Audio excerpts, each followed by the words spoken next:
All right, what's up? What's up? It's your boy Coach A. Welcome to the MPACT podcast. We got an awesome show for you today. I got my brother in the house. I've been trying to get this cat on the podcast for a long time. I was finally able to tie him down just for a few minutes. So we're going to talk about him, and he got a new business that he's doing in the community, working with the youth basketball training. Real excited to hear about that. So hopefully everybody's doing good. If you swing by, make sure you like and subscribe to the station, to the channel. Leave a comment. You can also ask questions if you like. We definitely appreciate that. So without further ado, when it comes to youth sports, I'm one of the biggest advocates of youth sports. Having played sports all my life and benefited from it. Physically, I benefit from youth sports, as far as strengthening and coordination. And then, of course, self-confidence, teamwork, courage, all these benefits come from working with youth sports. And so it's definitely had a huge impact in my life. And so in addition to that, I also was able to go to college. I got a small scholarship, basketball scholarship. And so recognizing that some of the kids in our communities and throughout the world, they won't have an opportunity to go to college without playing sports.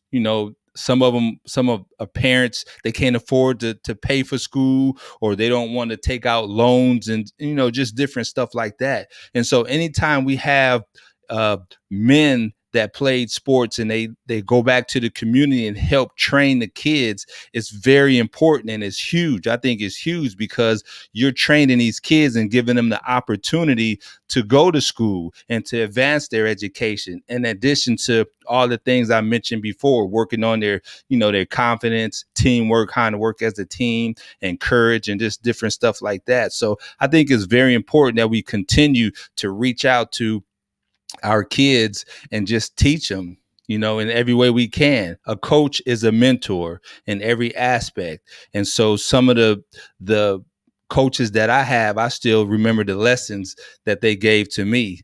And so it's just very important that whenever we, think about youth sports, that we support these youth programs, because again, some of the kids won't have the opportunities unless someone comes in there and teach them and train them. So when we get back, we got my boy on the other end. We're gonna go ahead and get into it, to him and his business. So please keep it locked right here. It's your boy Coach A, Impact Podcast.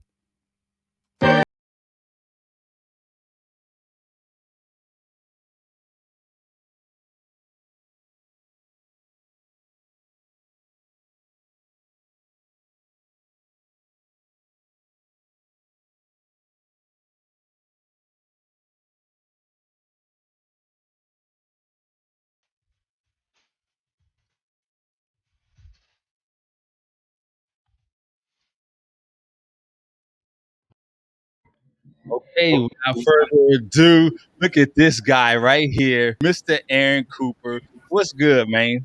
What's going on, bro? I was just saying, I was trying to get you on the podcast for a while, man. Remember, I was sending out messages to you and the other guys and stuff. So I'm glad I got you here, man. Man, fine. I think it's been about a year, maybe. Yeah, probably longer than that, because it was a year probably before COVID hit. Yeah, we used to talk about all the time, and I still couldn't never get time to do nothing. Exactly. But So how you doing, man? How the family doing? Everybody doing good? Man, we good, man. Family good. Kids bad, What about work, man? Ain't you? Didn't you get a promotion a while back? Yeah, man. Last year I got promoted to supervisor. I'm loving that part of the post office. We ain't going nowhere, man. Y'all making us work too, man. I need y'all to calm down. So you can tell us now, man. What y'all do with the extra ballots, man? The Trump ballots. What y'all do with them? You know what Trump had? We threw them away.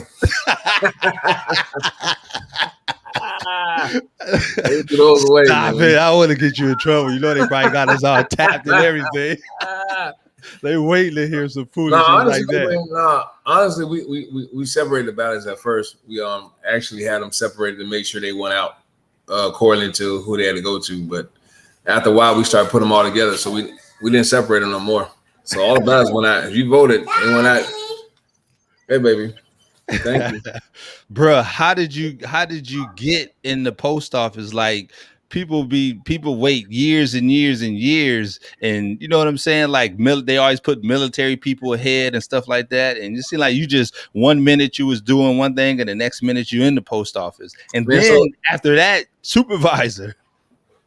well, I guess by you say the grace of God, because you don't get in that easily. No, Um, that's what I'm saying. a lot of people who I work with now, they military, and kind of find out they get plus points before they even take their test. Yes, So exactly. if they take a test, they get like a 75, and they automatically get 10 points. Now they got an 85. They take an 85, they automatically got 10 points. Now they got a 95.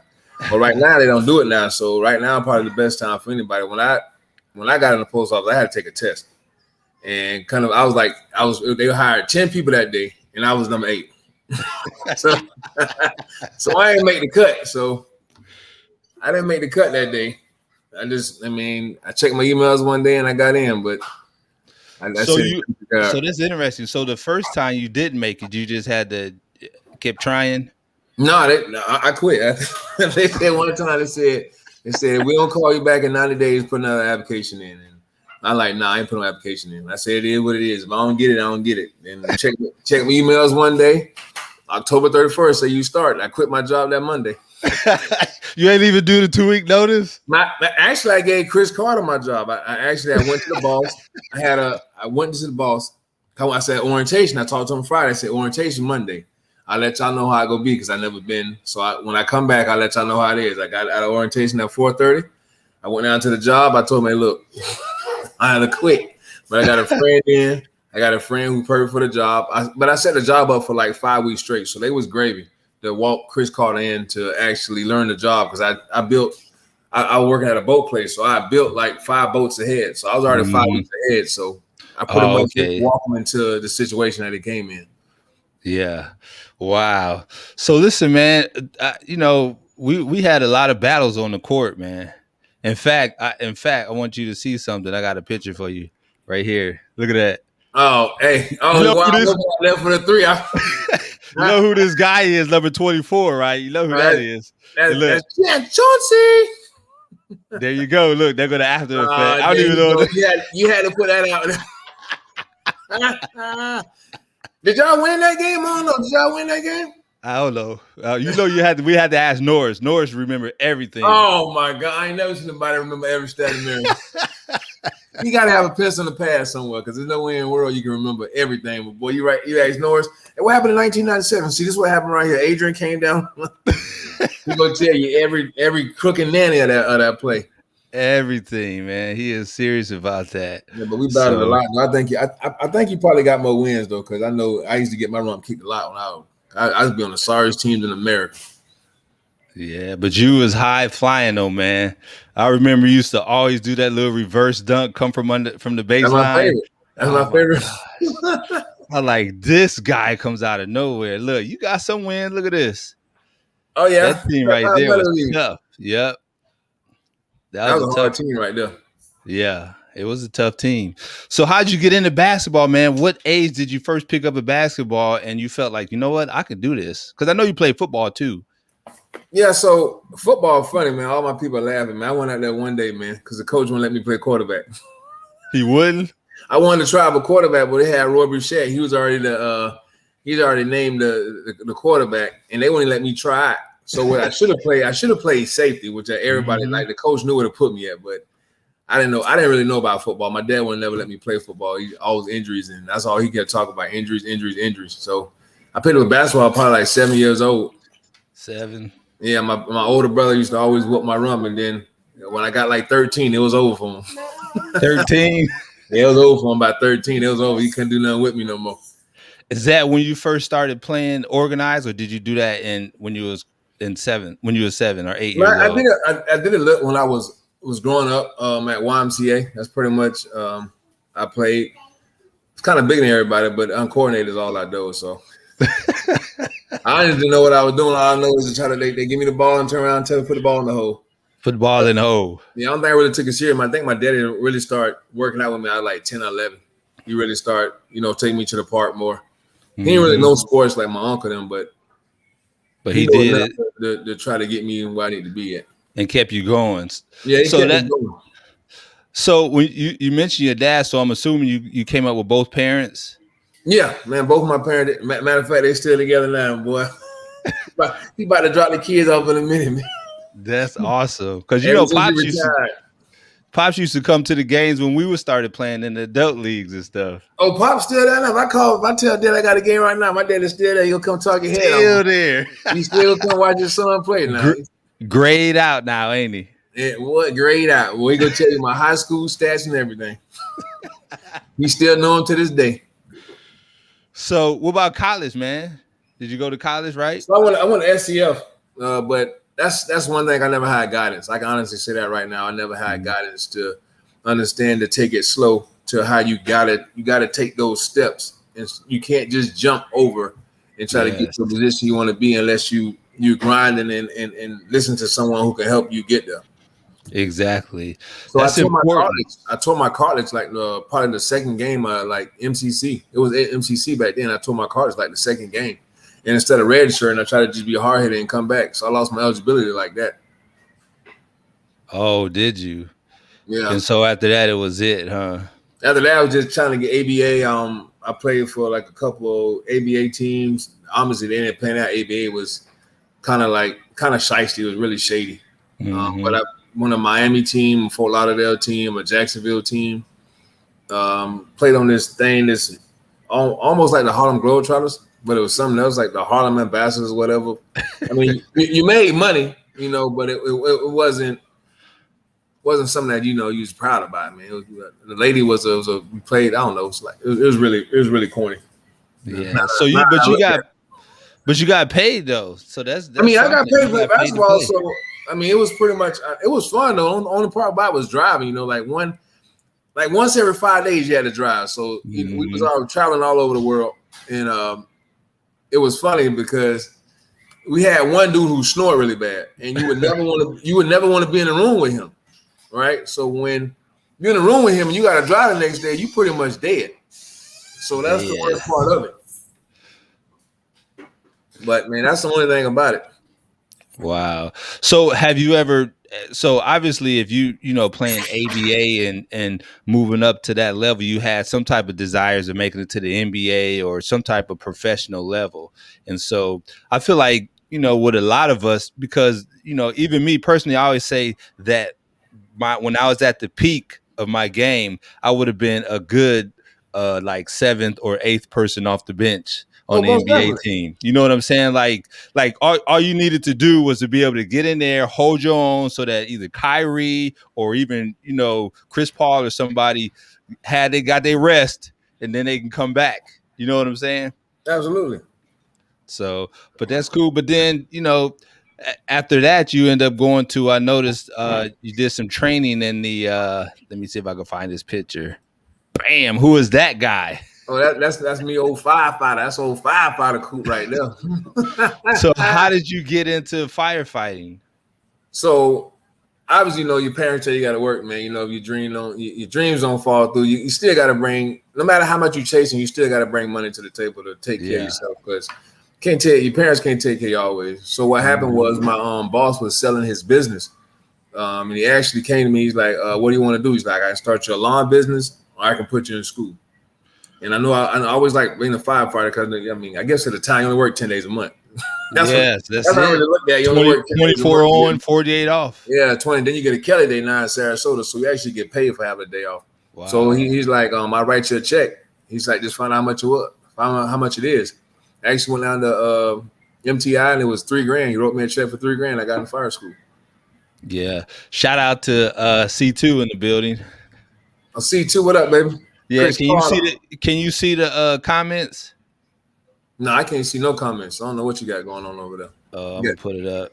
That rinky dink system over there. It ain't ring. You just got limited control. That's all. You got limited control. Oh, yeah. I can't remember going to Atlanta with you. You got me shut it out. Okay, I see how it is. I can't give you the whole control, man. I can't give you the whole thing. Yeah, so he went to ABA tryout with you. Yeah, man. I think Carter and my brother went with me one time, man. Mm-hmm. How did you do at that tryout? Every tryout, I destroyed it. But like I said, it's a lot of politics in basketball they don't teach you. Oh That's why I yeah. said so with guidance, and if I had somebody to come back and actually tell me like what they look for, or who they really pretend to be, or what they Yeah. pretend to do for you, you'll Yeah. understand that a lot of that stuff is kind of all like, I'm gonna do this, I'm gonna do that, but they never come through because if you don't meet that politics, they can sell you. You really Hmm. ain't in there. Yeah, and also skill wise, honing, on a particular skill, going into, something that you're specifically good at, could be passing, could be dribbling or something like that. So, obviously we're gonna get into it later. You teaching and coaching kids now, I will hope that you would teach them to, of course, now the game changed. There is no specific positions No, ain't no now, mistake decision. You gotta know how to play everything. I'm talking about the everything for tallest man sure. on the court can be the guard. Like, I mean, look at the Exactly. freaking nature. You got Kevin Durant, you got Giannis, you got 2 7-footers that can take it the ball up and down the court. They can shoot from, well, only Kevin Durant can shoot from anywhere, but you know, Oh, you know. yeah, only Kevin, not Steph Curry, not I Dame mean, Dollar. I'm talking about 7 foot though. How many seven Oh, you footers talking can about shoot it and not get it blocked? Yeah, besides Joker and Kevin Durant and yeah. what's the other one? But he always hurt though. What his name is? Eyebrows. Oh, yeah. AD. Hey, they can shoot that ball from anywhere too. So tell me about the firefighter. How long did you do that? Firefly, I believe, was 10 months. I believe it So was 10 months. did you get Uh, any serious calls? well, I actually, after 9/11 happened, I put it down. Yeah, I can't even lie to you. I ain't for the city and be bored. You said I was After done. 9/11 happened, I put it down. It wasn't even no more. It was just, it is what it is. I say this ain't for me. This ain't And I for me. realized it wasn't for me. Cause I'm not running some burning building. I'm sorry. That's just me. I applaud them. I appreciate everything they do. But if it came down to me going home to my kids and You me ain't going to doing a it, burning building, I'm just going to bro. take stuff off. Bro, this is why I love you, because you like brutally honest, like Oh yeah, I can't. Ain't man. I put it down, baby. I put you it ain't- down. you ain't- you didn't want to come out like this, huh? No, I didn't want to come out like that, baby. That was. Oh my god! I forgot that. I remember that day, man. We So was that's doing. training for EMS, Yeah, that was EMT school right there. EMT. So which one was you at firefighter school first, or is that part of the whole process? You got to go So you through got like to now. It was used to be just firefighter, but now you have to be an EMT and firefighter. So they both go together now before you even get a job. You got to have both of them. yeah. Oh, okay. Yeah, I wouldn't run no burning building, bro. 9/11 happened. I think a lot of them people died for like senseless. It wasn't a reason for them to die. The building was already done.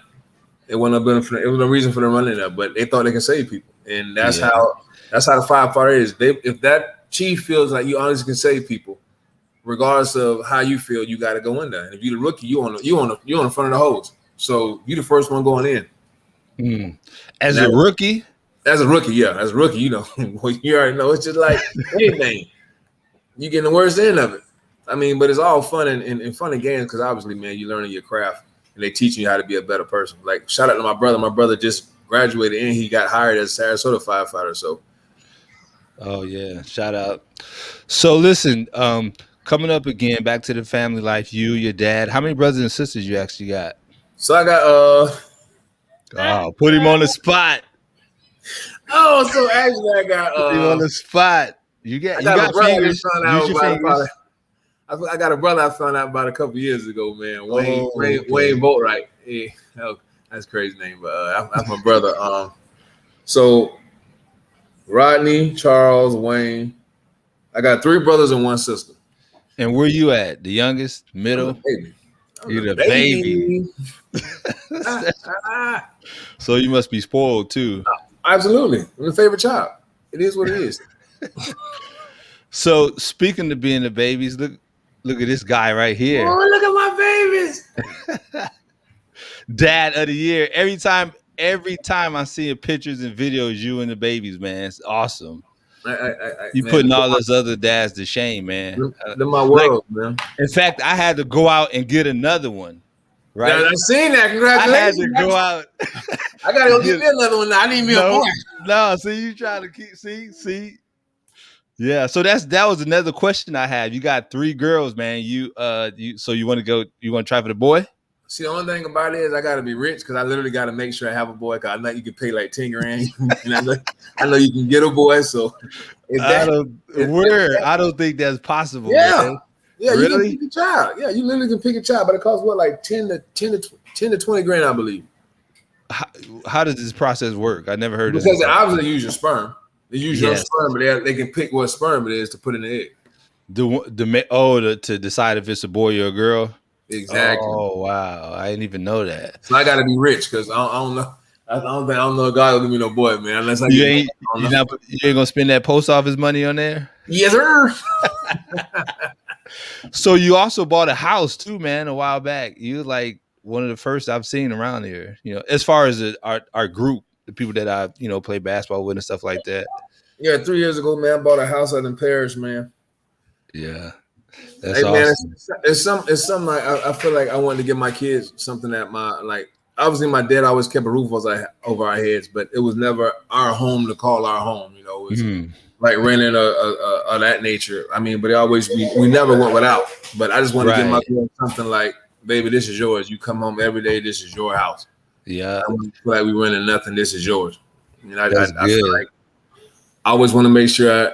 My dad's always preaching to me that to be better, so I'm just trying to make sure my girls see that every day I'm trying, every day I'm working hard to make sure they have the best things I have, and not even physical, just the mental part of growing up. And just being there. We hear them now, man. That's awesome. That's awesome. So how did you I'm a get middle so child. how did you get into training, as far as working with kids? I know I've seen different pictures. You was working with other coaches at some point, or how did you first get into I it? mean, a lot of my friends always told me, use my basketball knowledge and give back to the community. But I always feel like I didn't have time with my daughters. I was trying to make sure, like when that the age between 1 and 5 is like most important. So I feel like I never had, when they was coming out of the womb, barely born, I really didn't have time to do it. But as time goes on, I wanted to see a couple AAU basketball teams. I wanted to see a couple like friends, their kids play, and I really took niche to it. Like, these kids really don't know the fundamentals of basketball, and I know a lot of parents paying a lot of money just for their kids to go AAU. Like, some of them teams are $500-$700 just to be on the team, and Yes. I can't even dribble. Yeah. So it's like, at that point, it's like, okay, how much are y'all paying these people, and who actually taking time to make sure these kids are learning the game and not just watching TV and then go on the AAU and just throw them on the court just because you're getting paid a decent amount of money to be out there. Yeah, exactly. So are you gonna eventually get you an AAU team, or you just strictly want to stick to just training and making sure they had the fundamentals before they go to the AAU? So I have someone reached out to me about getting an AAU team in a couple of years or so, maybe next year. But I really want to hold on getting these kids fundamentals, man, because I think it's a lot of talent around here, and there's also a lot of ways for kids to make it out of here. But if they don't have the skills or the mindset and just watching TV and getting thrown on the court, then it'll make it harder when you go to somewhere and actually see that the people who pay for training is a step further than the kid who just watched TV and went out and played. Exactly. And you said, and when you said give them the opportunity to get away from here, that's cute. That's cool, because a lot of times people can't afford to go to school. Their parents can't afford to pay, and so sometimes we have to rely on a skill level that we have or that we've developed. So, that's important that we have, men like you in the community that's teaching them, because a kid, all you need is that one kid that grasps it and excels. And here he is. He graduated, because I had a daughter that graduated from college playing basketball. No, she didn't go to the, professional. And you know who she is. She didn't go professional, but at least she got that paper. She got that degree. Yeah, she used it. Exactly. It took her out of here and actually it paved her way to have a degree. So it actually made her to go through school a little easier and not have to worry about paying for this amount of much money when you got a scholarship to play basketball. Exactly. So I got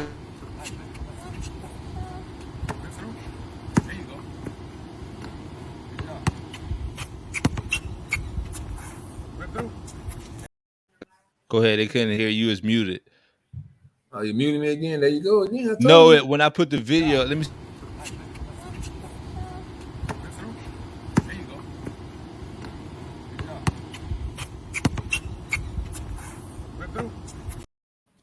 Yeah, we was going to rip through and just get to the hole. What park you guys at? Well, my community. Oh, okay. Out in Paris. But I'm trying to find a gym, man. I reached out to a couple of people around here, man. Like nobody has got back to me. Like I really want to find a gym that I can either rent or partner with somebody just to get in there because it's about to be raining season. So it's hard for me to train. It's coming. Trust me, it's coming. If you stay consistent, that's all you got to do is stay consistent. It's going to come. You're going to get a gym for sure. Somebody going to let you in. You know, I might come across somebody and be able to talk because you know how it is. You well known. And so by you, whenever you start doing stuff in the community, people take notice of it.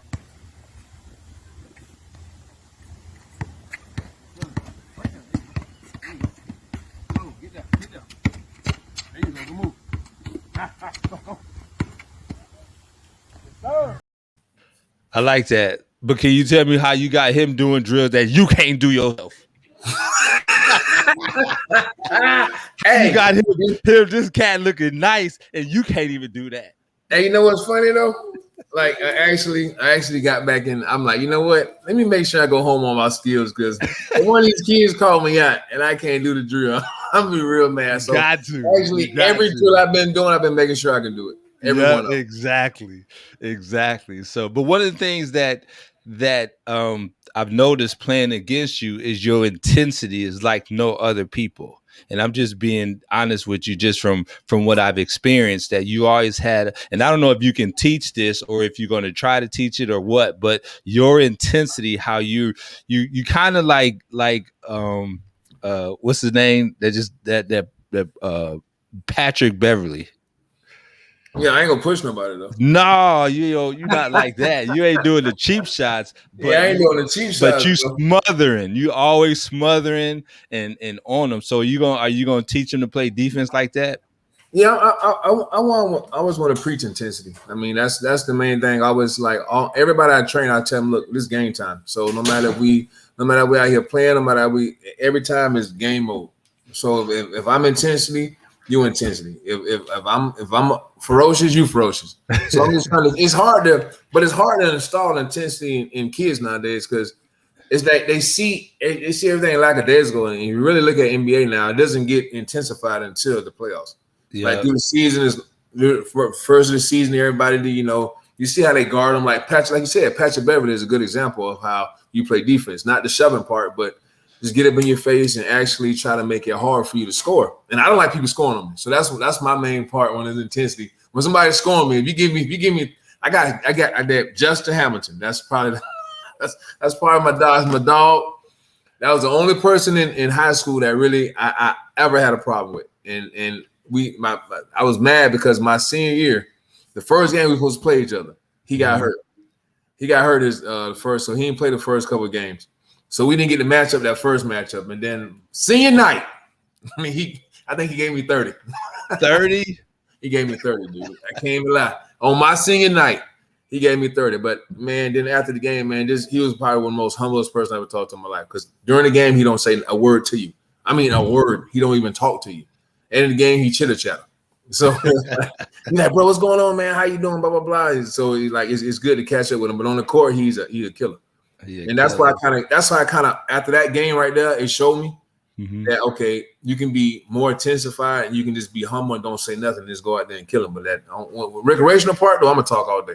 Nah, I don't, because I'm 40. So shout out to Chris Norris. He said Justin Hamilton was a beast. Man, he was fake, man. That was probably I was one of the dudes that I really looked up to. He was, man, that boy is a dog. He's like 6'7". I'm talking, when I say it's a dog, he's a dog. Wow. So that's one of the players you kind of modeled off of after that your senior year. Because I always wondered, because everybody has a specific player that they kind of model or idolize or whatnot. Because in order for you to become a certain type of player, you have to see it first. And so the easiest way to see it is by example. So was he the only example? Was there an NBA player that you modeled after? Oh, Scottie Pippen all day. Yeah. It wasn't. Should have known. Because Angel Cruz was Michael Jordan. I couldn't get Michael Jordan if I tried. Angel Cruz was Michael Jordan. Oh my! No, I'm saying he was Michael Jordan fanatic, man. You couldn't be a bigger fan than him when it came to being Michael Jordan. So he was always Michael Jordan out of my age boom coon. So I was like, Scottie Pippen was my dude. And everybody said I just looked like I don't have my afro and everything. So, I mean, he was 6'7", can do everything on the court, bring it up, small forward. So that was one of the person I definitely idolized. Yeah. He could do everything but lead the team to the championship. Everything but that. Cause boy, he darn sure wanted Michael Jordan back when he pointed to them shoes. So listen, speaking of Chris and Carter, look at that. Oh, well, that back in the day. Oh, look at T with the ball here. Westy West. Yeah, I back in Sanctuary days, baby. We used to love that pool. Who is these people right here? I want to know. That's Chris Carter right down in the bottom right. That's West right there in the top right. Chris Norris in the middle. The young, savage, sexy guy right there at the bottom, that's Aaron Cooper. That's when he was with the fade and big sexy Twan back there. Antoine King over there in the left.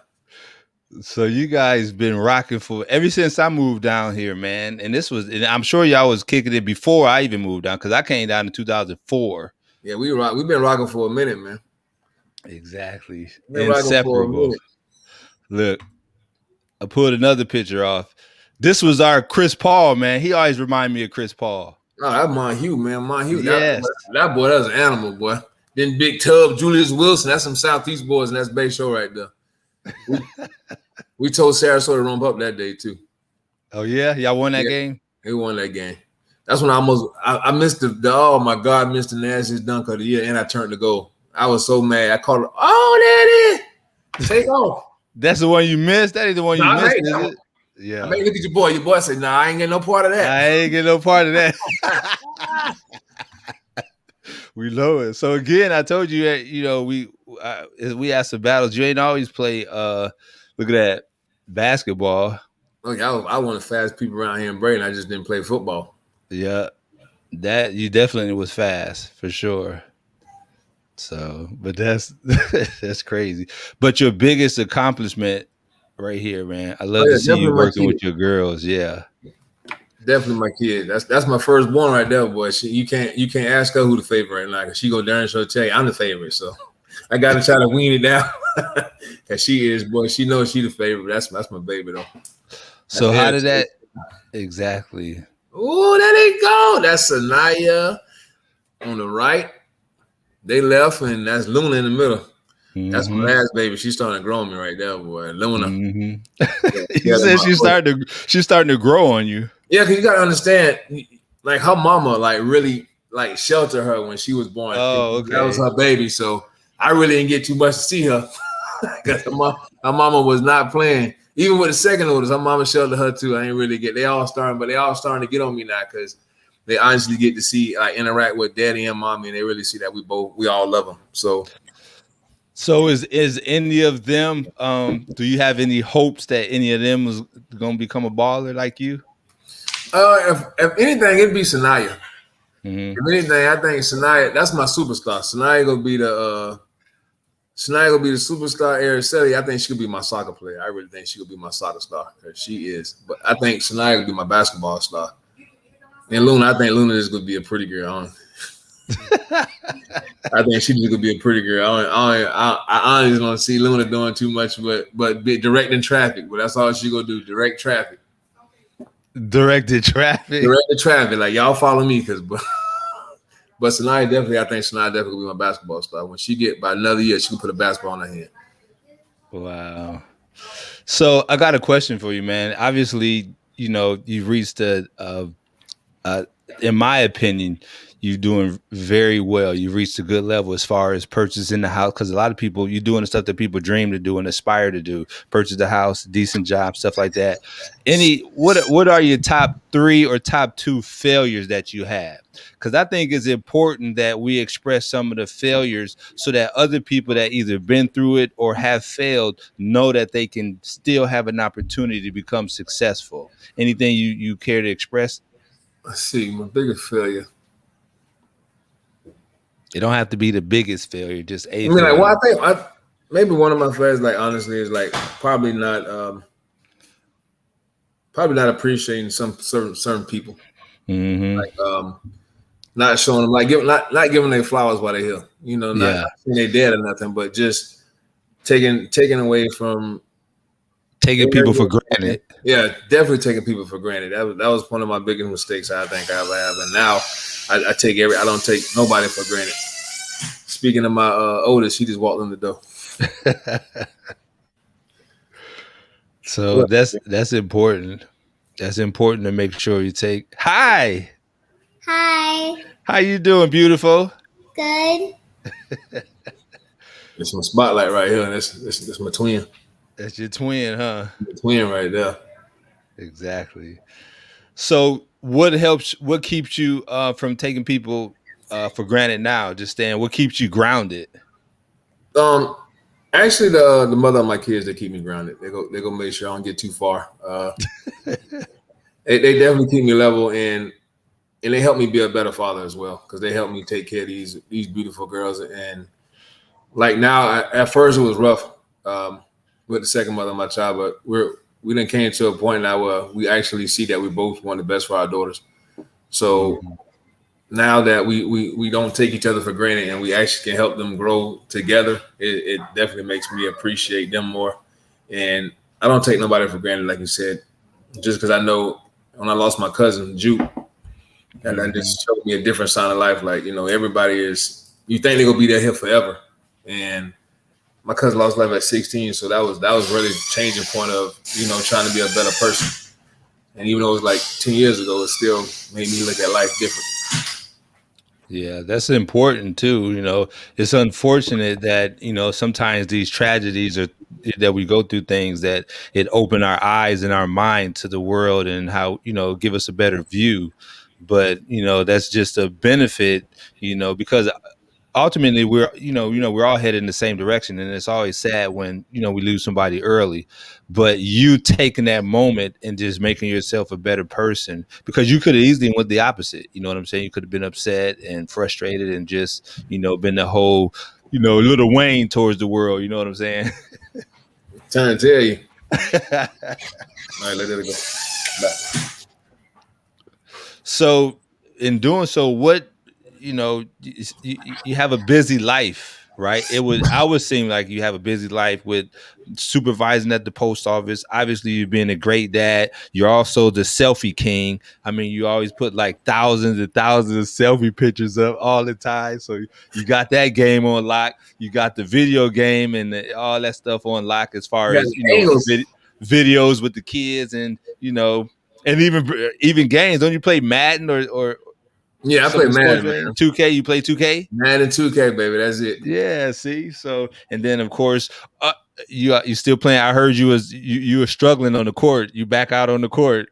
I'm back on the court, man. I average 8 points now. I'm 40 years old. I think that's pretty good. That's real good. But I heard you before the Coop I know never got out the game. Now they tell me you got a finger going up. Like, yo, I need. Oh yeah, I got to get the game. I realized that you can honestly, if you run 5 minutes, you should be tired. If you out there giving 5 minutes, you should be tired. Back in the days, man, I don't know what I used to run on. I ask myself now, I never got tired. I must be didn't play hard, but I know I never got tired. But now I throw that hand up about 3 to 5 minutes. Come on, get me. So my question is, when you have all this stuff going on, so what is there anything you do to make sure that you stay focused again, to bring your life to peace again? Like if you're frustrated or stuff go bad at the job or, wherever you're doing, is there anything specific, or, meditation, or you just chill, or even sports? A lot of times sports for me is what always, take me back and help me deal with a lot of stuff. What about you? So honestly, when I'm struggling and anything, I stressed out, man, I think I call my best friend.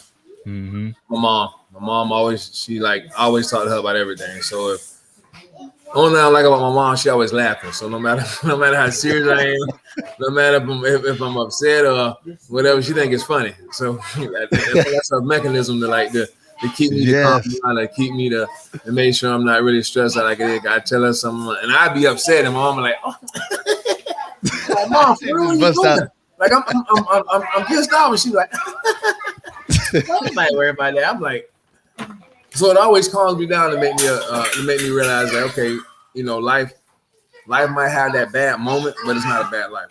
So yeah, she always I'm glad you said that because I do that a lot myself. I chuckle or laugh, and sometimes I be thinking, "Man, should I be laughing right now?" Or so I'm glad you said that because then it helps me out because I do. Sometimes you You can't know? ain't nothing else to do but to laugh I know, and and that's just all mama chuckle. do. And I be like, at that time, be like, man, mom, you for real? I'm like, all right, mom, for the go. But it realized, like, okay, she make you think, like, okay, baby, just sometimes you have to breathe, and not. I think life will be perfect all the time. It's the mistakes that do happen. That as long as it don't hurt you or kill nobody, then just go ahead and look at it at that time and grow from it. Exactly. So listen, do you have a specific plan or goal for the next 5 years? I know you talked about, obviously you started this. Let me see if I have your I think the most important picture I never got up. Yeah, the brand, the level up basketball training. You just started this business. And so what's your 5-year plan for it? Obviously you mentioned getting the facility, it helps, but do you have a huge vision for that? No, actually, I think the facility is probably my main thing that really can build my brand more than anything. Mhm. But 5 years, I want to retire from working. I want to work for myself for 5 years. So you want to be into your training full time. Just training full time with the kids. Actually helping my kids more in life Mhm. and helping me more in life as well. But my 5 year goal is retire from the post office and train full time. Wow. So in 5 years, how many years are you been at the post office so far? I've been in the post office 7 years this year. That's crazy. 7 years is like, 7 years. That went by fast. I'm talking about, and that's as a regular as well. I became a regular a year and a half. So Wow. That's awesome. So, all right, man. Any other final thoughts you want to leave with our people, man? It's been an awesome interview, man. I got to know you a little bit better than I did before, obviously. no, honestly, man, just tell people, man, that life is short. Anything that you can do to make life better and make life easier for you, your family, your friends, always do that. Always put God first and make sure that the people that have your back, you have their back. Absolutely, man. So again, man, a million thanks for jumping on. I'm gonna have to bring you on again. We got plenty of topics for sure, and you Oh, are the topic, man. but You you are already the know. topic, man. Yes. You already know. I'm So ready. in fact, we're gonna have to do a panel with some more. I want to bring Twan and Carter, everybody, man. I want to get the whole crew up here for sure. We can Absolutely. get up to 10 people on this thing too. We definitely that panel then. I need to be in the same room though. Oh, you want to be in the same I need to room? be in the same room so I can call yacht, baby. I need to call yacht. All right, so listen, how can they get in touch with you if they have kids that they want to, put in your program? So right now they can reach me on Facebook. Hmm. If not, they can call me 941-757-7178. They gonna email me as well. The email is on the card. Only I got the email on my phone. Let me see. I guess you can just give me that. You can give me that email at Aaron D. Okay. Cooper05 at yahoo.com. Yeah. Okay. So we'll just make sure they have that information. So, well, good, man. All right, man. Again, I appreciate you, brother. Keep doing what you do, man. Appreciate you. Jay. All right, man. Later. Oh. All right, man. Awesome, awesome interview by my boy Coop. He's doing some good things in the community out there, training the youth. Very important. One of the things I admire the most is willing to step out there and do and work your own business. So many people have ideas, but they don't step out. They fear, either they're scared or worried, or people talk them out of it. But this was a brother that had an idea and he jumped out there and did it. So I would tell you to do the same thing. What is failure? Failure, it's only failure when you quit. So make sure you get out there and make your dreams happen. All you need is a vision and the plan to get there. And I guarantee you'll make it. You'll be the next person out there having an impact. So I appreciate you guys tuning in. Again, don't forget to like, subscribe, comment. You know the drill. All right. Till the next time, I'm out of here. Peace.